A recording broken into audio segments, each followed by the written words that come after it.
अच्छा, ये भी जो पॉइंट्स हैं ये भी लास्ट स्लाइड से कनेक्टेड हैं और ये टर्मिनेशन डेसिमल फ्रैक्शन के बारे में ही है।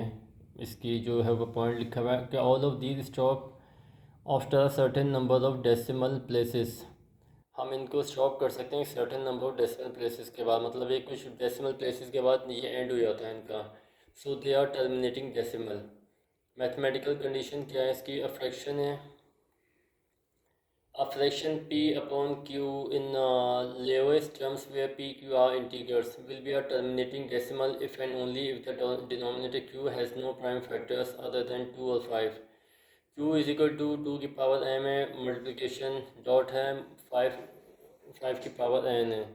Examples using condition, number one है 7/8। इसमें डिनोमिनेटर जो है वो 8 है हमारे पास। 8 को हमने स्क्वायर रूट निकाला, उसको फैक्टर करके तो 3 फैक्टर आए, उसका 2 की पावर क्यूब हो गया। ओनली फैक्टर इस 2 टर्मिनेटिंग है। डेसिमल फॉर्म क्या है इसकी? 0.875। फिर दूसरी एग्जांपल है 3/20। इसका डिनोमिनेटर में आ रहा है 20। 20 के फैक्टर निकाले तो 2 की पावर स्क्वायर और मल्टीप्लिकेशन 5 की पावर 1 हो गया। तो हम क्या कहेंगे, जो बेस को हम काउंट करेंगे कि वो टर्मिनेटिंग कहलाते हैं। ओनली फैक्टर्स जो हैं वो 2 एंड 5 हैं जो कि टर्मिनेटिंग कहलाएंगे। डेसिमल फॉर्म इसकी क्या है? 0.15।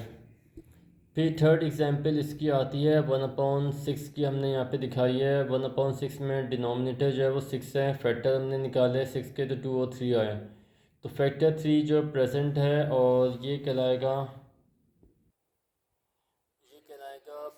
Non terminating becomes repeating decimal. Decimal form इसकी क्या है? 0.1666 डॉट डॉट डॉट। अच्छा, नॉन टर्मिनेटिंग डेसिमल फ्रैक्शन कौन से होते हैं? नॉन टर्मिनेटिंग मीन्स बेसिकली क्या होता है? इट डज नॉट एंड, ये कभी एंड हो ही ना। Non terminating decimal fraction is a decimal number है that goes on for ever after the decimal point. It never stops, मतलब ये कहीं पे भी ख़त्म नहीं होंगे। डेसिमल में इनके डेसिमल नंबर्स ऐसे आते हैं कि बस नंबर चलता ही चलता रहे, कीप गोइंग रहे, कभी एंड ना हो। एग्जाम्पल से 1/3 इज इक्वल टू 0.3333। इसका आंसर आया डॉट डॉट डॉट। और इसका मतलब एग्रो करके मैंने क्या लिखा है? कीप्स गोइंग, मतलब इट मीन्स नेवर एंड। पाई की वैल्यू है 3.14 समथिंग, इस तरीके से आगे चलती है। ये डिजिट जो कंटिन्यू फॉर एवर। रूट 2 1.414213 से digits continue forever. Types of non terminating decimal fraction कौन से होते हैं? Recurring decimal fraction, non recurring decimal fraction. Recurring decimal fraction कौन से होते हैं? इसका पहले क्या पॉइंट है? Also called as repeating decimal fraction. Recurring को हम रिपीटिंग भी कहते हैं। सेकंड पॉइंट है digits repeat in a pattern. Example है 1/3 इज इक्वल टू 0.333, मतलब 3 नंबर चलता आ रहा है तो हमने एक 3 के ऊपर माइनस साइन डाल देंगे। तो ये माइनस, किसी नंबर को माइनस साइन डाला हो, इट मीन्स कि वही नंबर आगे कंटिन्यू रहेगा। एग्जाम्पल है 2/7 is equal to 0.28574 is equal to इतना आ गया। अब 28574 जो है आगे ये दोबारा रिपीट हो रहा है, 2 दफ़ा आया, तो हमने क्या किया, एक दफ़ा लिख के उसके ऊपर लाइन खींच दी। अच्छा, नंबर 2 इसकी है non recurring decimal fraction. Non recurring के बारे में पॉइंट नंबर 1 है also called as non repeating decimal fraction. Digit never repeat, random for ever. Example है पाई, एग्जाम्पल है रूट रूट है उसका अंडर 2 रूट है। अच्छा, इन वन लाइन में we can say that a non terminating decimal fraction is a decimal है that does not end it में either repeating, मतलब ब्रैकेट में रिक्वेरिंग, और नॉट रिपीट ब्रैकेट में नॉन रिक्वेरिंग। अब एक्सरसाइज आती है हमारे पास 1.1। इसमें क्वेश्चन 1 है इसका, आइडेंटिफाई द फॉलोइंग नंबर्स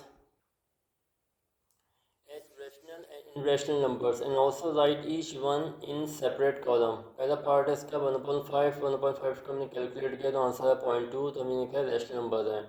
दूसरा है √2/8 है, इसका कैलकुलेट किया तो 0.1767766, ये आएगा इरेशनल नंबर। तीसरा आता है 0.5/√6, इसका कैलकुलेट किया तो 2.04124, मतलब इरेशनल नंबर है। इसका चौथा पार्ट है 2/8, इसको कैलकुलेट किया तो आंसर है 0.25, ये रैशनल नंबर कहलाएगा। पांचवा पार्ट है 1/√3, इसको कैलकुलेट किया तो 0.577350 है, ये रैशनल नंबर कहलाएगा। छठा पार्ट इसका √8 को कैलकुलेट किया 2.8284 आए तो ये रैशनल नंबर कहलाएगा। सातवां पार्ट है इसका, 7 पार्ट है इसका 0 whole number is also rational number, तो ये रैशनल नंबर कहलाएगा। उसके बाद आता है हमारे पास का 8 पार्ट आता है। इसका पाई है, पाई को वैल्यू में पता है 3.1415 होती है, ये रैशनल नंबर कहलाएगा। 9 पार्ट है रूट फाइव को कैलकुलेट किया तो ये वैल्यू आई, ये रैशनल नंबर है। फिर है 10 पार्ट 22/3, इसको कैलकुलेट किया तो 7.3333, ये रैशनल नंबर कहलाएगा। 11 पार्ट है 1/√पाई, इसको कैलकुलेट किया 0.3183, ये रैशनल नंबर कहलाएगा। अच्छा, इसकी 12 पार्ट है 11/12, इसको कैलकुलेट किया 0.916666, ये रैशनल नंबर कहलाएगा। ठीक है। क्वेश्चन 2 पार्ट इसका है convert the following into decimal fractions, also indicate them as terminating in non terminating decimal fractions. पहला पार्ट है 5/8, इसको कैलकुलेट किया 0.6255 आया, तो ये कहलाएगा टर्मिनेटिंग डेसिमल फ्रैक्शन। 2 पार्ट है इसका 4/18, इसको कैलकुलेट किया तो 0.2222, ये कहलाएगा non terminating decimal fraction. 3 part इसका है 1/15, इसको कैलकुलेट किया तो 0.0666, ये कहलाएगा नॉन टर्मिनेटिंग डेसिमल फ्रैक्शन।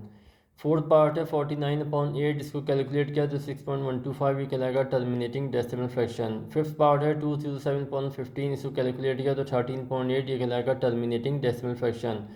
50/76, ये है 0.65789, ये कहलाएगा non terminating decimal fraction. Question 3 है listed the following rational numbers on the number line. पहला पार्ट है 8/10, इसको सॉल्व किया तो 0.8 आया। हमने एक स्ट्रेट लाइन खींची, सेंटर पे 0, राइट साइड पे पॉजिटिव वैल्यू, लेफ्ट साइड पे नेगेटिव वैल्यू। तो जो हमारे पास वैल्यू है 0.8, उसको हमने वहाँ पे लाइन पे मार्क किया, तो हमने अंदाज़ा किया कहाँ पे क्या मार्क कर दिया, तो वो ये इसमें हमें यही करना था। इसका पार्ट 2 है -8/10, इसकी जो वैल्यू है उसको लाइन पे मार्क किया। अभी तीसरा पार्ट है 1/4, इसको कैलकुलेट करने का तरीका ये है कि नीचे वाला 4 है, उसको लेफ़्ट साइड के जो 1 जो हाफ लाइन के थोड़ा ऊपर जा रहा है, थोड़ा नीचे जा रहा है, उसको 4 को 1 से मल्टीप्लाई करेंगे और जो आंसर आएगा उसको ऊपर वाले नंबर में ऐड कर देंगे, तो 5/4 हो गया, जिसको 1.25 इसका आंसर आया, इसको लाइन पे हमने मार्क कर दिया। 4 पार्ट में आता है -1/4, इसको वैल्यू आई -1.25, इसको भी लाइन पे मार्क किया। आप इसी तरह की 2/3 को भी हमने ऐसे ही किया, -2/3 को भी हमने ऐसे ही किया। अच्छा, यहाँ पे मैंने ये एग्जांपल इसमें शामिल किए 7 पार्ट में 11/6 ये प्रैक्टिस एग्जांपल है, पेज नंबर 4 पे है। इसको सॉल्व किया तो हमारे पास 1.83 आया, अभी मैंने लाइन पे मार्क करके दिखा दिया। क्वेश्चन 4 है इसका, can you make a list of all real numbers between 1 and 2। तो दीज, इसका आंसर मैंने ये लिखा है कि these are infinite real numbers between 1 and 2, so we can not write all of them in a list. Question 5 है, give reason why pi is an irrational number. Pi की value हमने लिख दी 3.14, आगे 3.14159265 डेफिनेशन ऑफ इरेशनल नंबर की क्या कहती है, they have never ending non repeating decimals. Pi is an irrational number है because it is never ending and non repeating decimal. We can also show that pi is an irrational number because it is non-terminating and non-recurring decimal. Question 6 है इसका, tick the correct statements true and false. Number 1 है 5.7 is an example of rational number. Solution हमने इसका क्या बनाया कि 5.7 को calculate किया जाए तो हमने कहा 2 है। नंबर 2 है pi is an irrational number, pi की वैल्यू होती है हमें पता है, ये है 2। 3 है 0.31591 is example of non terminating non recurring decimal fraction, 2 है। 4 में 0.123 के ऊपर bar is an example of recurring decimal fraction, 0.123 के ऊपर बार उसकी जो वैल्यू आई है 0.123333 ... इसका आंसर है 2। 5 है 1/3, 2/3 आर लाइन बिटवीन 0 and 1। 1/3 की वैल्यू में पता है 0.333, 2/3 की वैल्यू 0.666, 2 है। 1/√3 is example of rational number, इसको सॉल्व किया तो 0.57735, आंसर है फॉल्स। इसके साथ ही चैप्टर 1 की एक्सरसाइज 1.1 जो है वो कंप्लीट हो गई हमारी।